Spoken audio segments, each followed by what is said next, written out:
Baik, Bismillahirrahmanirrahim. Assalamualaikum warahmatullahi wabarakatuh. Kita lanjut ke pembahasan selanjutnya, cara membuat latar belakang skripsi tafsir ya, yang sistematis, terstruktur, dan harapannya itu langsung di ACC oleh dosen pembimbing kita. Nah, pada kesempatan ini, terkait dengan membuat latar belakang, kita akan melihat bahwasanya kenapa latar belakang itu penting. Jadi, latar belakang ini bukan sekedar pengantar atau pembuka, tetapi menjadi alasan mendasar yang menjelaskan kenapa penelitian ini penting untuk dilakukan. Karena dengan latar belakang yang kuat dan terstruktur, maka judul penelitian yang nanti kalian angkat itu akan lebih mudah disetujui oleh dosen pembimbing. Bahkan proposal itu akan cepat lolos ke tahap berikutnya, sehingga nanti skripsi ini menjadi lebih terarah dan fokus. Itu pentingnya kenapa latar belakang itu tidak hanya sebatas pengantar, tetapi alasan mendasar why. Kenapa kita meneliti ini?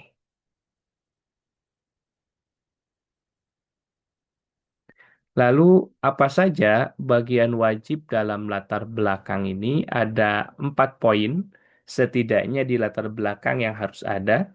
Yang pertama adalah fenomena atau realitas yang terjadi di masyarakat. Ini yang pertama. Yang kedua, adanya masalah. Nah, masalah ini tentu pasti banyak masalah, tetapi masalah ini fokus kepada masalah akademik atau masalah ilmiah yang muncul.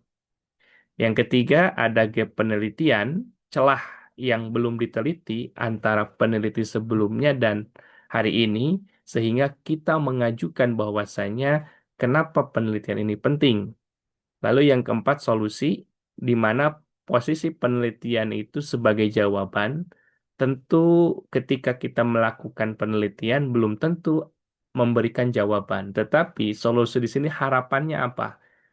Harapannya adalah misalnya terkait dengan ketidakpergeseran kesabaran di antara umat Islam Indonesia yang lebih kepada materi misalnya. Nah, maka harapannya bahwasanya penelitian ini menjawab bahwasanya kesabaran itu tidak sebatas dari materi tetapi dari non materi. Nah, itu hendak yang diangkat. Nah, baik kita masuk ke bagian pertama, fenomena atau realitas. Nah, dari realitas yang terjadi di masyarakat, kita itu awali itu. Jangan sampai langsung kepada teks ayat Al-Quran tanpa konteks. Bahkan jangan sampai pada awal-awal kalimat itu menjelaskan tentang sejarah Al-Quran. Al-Quran turun di Mekah pada tahun bla bla bla bla dan seterusnya. Itu terlalu jauh. Tetapi kita awali dengan fenomena. Misalnya, fenomena rendahnya kesabaran dalam menghadapi ujian hidup di era modern yang penuh tekanan. Nah, nanti di sumber fenomena itu kan tentu kita akan melihat kehidupan sehari-hari masyarakat, lalu isu-isu media sosial, permasalahan yang dialami oleh umat. Nah, ini fenomena-fenomena yang hendak disajikan. Jadi jangan langsung membahas ayat tanpa konteks.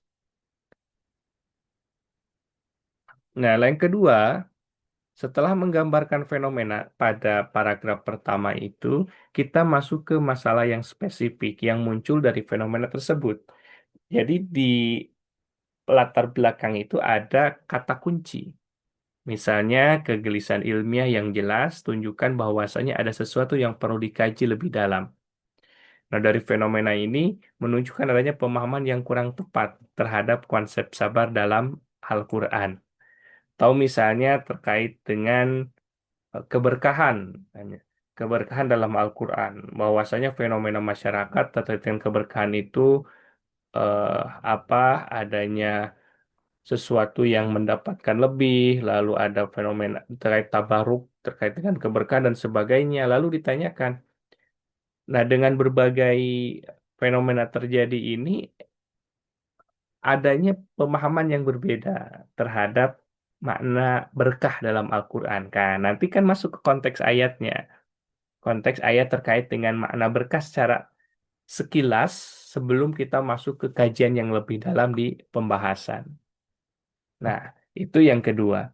Yang ketiga adalah bagian gap penelitian. Inilah bagian yang kebanyakan itu ketika menulis proposal skripsi itu nampak tidak ada. Dalam latar belakang, padahal mahasiswa latar belakang pada proposal skripsi ini penting untuk disajikan. Pertama terkait apa itu gap. Gap itu adalah celah atau kekosongan dalam penelitian yang sudah ada. Penelitian ini hadir untuk mengisi celah tersebut. Nah, itu harus ada gapnya. Lalu contoh gapnya ini adalah penelitian tentang sabar telah banyak dilakukan, namun masih sedikit yang mengkaji secara spesifik dalam Quran Surat Al-Baqarah ayat 153 dengan pendekatan tafsir tematik.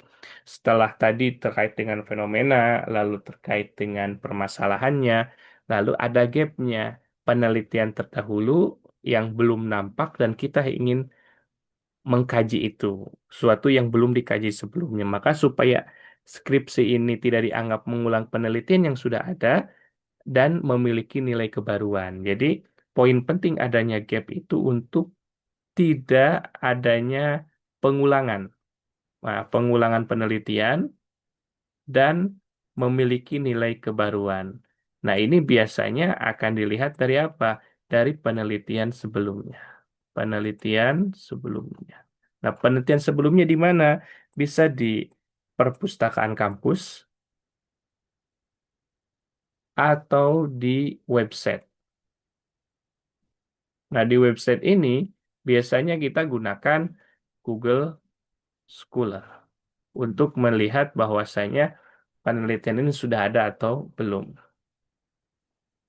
Nah, yang keempat, masuk kepada solusi penelitian. Terakhir, tunjukkan bahwa penelitian ini hadir sebagai solusi dari masalah yang telah dijelaskan. Dari permasalahan, fenomena, dan masalah yang ada. Lalu ada gap, celah yang belum terisi. Lalu solusi yang hendak ditawarkan. Nah, ini eh, menunjukkan penegasan bahwasanya penelitian ini bertujuan untuk mengkaji konsep sabar dalam Quran Surat Al-Baqarah ayat 153 dengan pendekatan tafsir tematik. Nah, ini terkait tujuan bahwasanya dengan mengkaji ini diharapkan apa? Bahwasanya makna sabar ini memiliki beberapa karakteristik yang tidak hanya secara materi. Dan inilah yang hendak diungkapkan. Itu sebagai solusi dari penelitian. Nah, kita akan lihat bahwasanya contoh alur terkait dari awal sampai akhir poin-poin yang harus ada di latar belakang masalah. Contoh misalnya fenomenanya. Di paragraf pertama itu menjelaskan orang tidak sabar dalam menghadapi tekanan hidup modern. Lalu ke masalahnya, pemahaman yang kurang tepat tetap konsep sabar dalam Al-Quran. Nah, masalahnya itu misalnya karena kesabarannya belum selalu dianggap terkait dengan sebentar, terkait dengan ujian itu seolah-olah menjadi hal yang buruk dan sebagainya. Dan kesabaran itu suatu yang merugikan. Itu kan beberapa pemahaman yang kurang tepat. Nah, lalu ketika mengkaji masalah itu kita melihat bahwasanya kajian ini memang belum ada yang mengkaji, hanya berkaitan dengan konsep sabar sebelumnya. Maka disinilah nanti di poin selanjutnya tahapannya itu belum ada kajian spesifik tentang sabar dalam Quran Surat Al-Baqarah ayat 153 dengan pendekatan tafsir tematik. Jika misalnya nanti kita kajiannya tematik. Lalu ada solusi. Nah, solusi ini untuk penegasan sebenarnya terhadap gap penelitian bahwasanya penelitian ini mengkaji konsep sabar dalam Quran Surat Al-Baqarah ayat 153 dengan pendekatan tafsir tematik. Nah, perlu diperhatikan kesalahan fatal yang harus dihindari, kumpulan ayat tanpa konteks. Ini terkadang kita hanya mengumpulkan ayat-ayat tanpa penjelasan yang jelas keterkaitannya dengan hubungan dengan fenomena dan masalah. Lalu tidak ada masalah jelas, hanya deskripsi atau pengantar umum tanpa kegelisahan ilmiah yang spesifik. Yang ketiga, tidak runtut, loncat-loncat antara bagian tanpa alur yang jelas dan logis. Yang keempat, panjang lebar tapi tidak fokus pada inti masalah dan solusi penelitian yang disajikan. Sehingga rumus yang perlu diingat terkait penulisan latar belakang masalah, yakni realita, fenomena di masyarakat, masalah, kegelisahan ilmiah, celah atau gap penelitian, dan solusi terkait posisi penelitian. Jadi empat hal ini yang perlu ada di latar belakang masalah.